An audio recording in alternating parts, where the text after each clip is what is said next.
On Thursday, September 16, 1920, a few seconds after the Trinity Church bell had finished tolling noon, the pleasant fall air of downtown Manhattan, weather clear, temperature 69 degrees, market up slightly, was rent by an enormous and devastating explosion.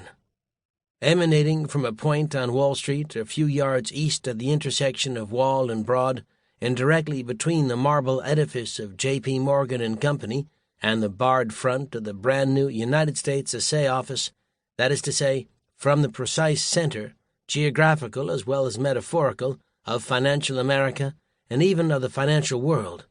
The explosion darkened the area for several minutes with a huge cloud of greenish smoke, set fire to awnings 12 stories above the street, broke virtually every window in the immediate vicinity and some as much as a half-mile away, and spattered a wide area with hundreds of small, shrapnel-like iron slugs that, on later examination, appeared to be fragments of cut-up window sash weights.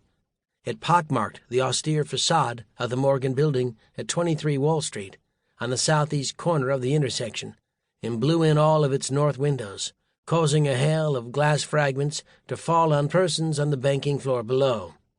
It bent the heavy bars protecting the assay office on the north side of Wall next to the sub-treasury.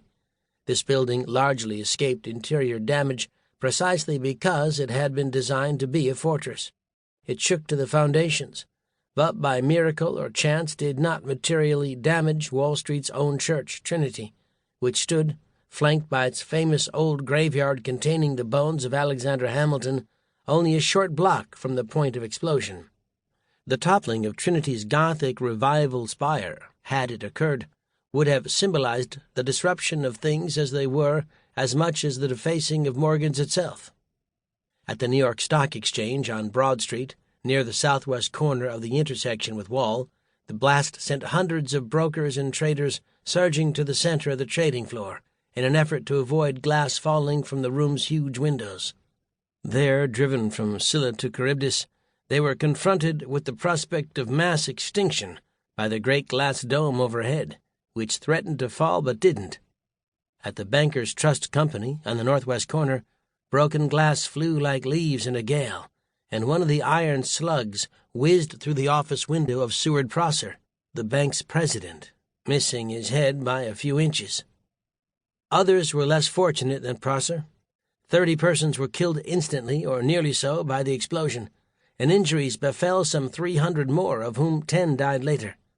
But none of the dead were the kings and generals of finance, all of whose lives seemed to be as charmed with good fortune as Prosser's.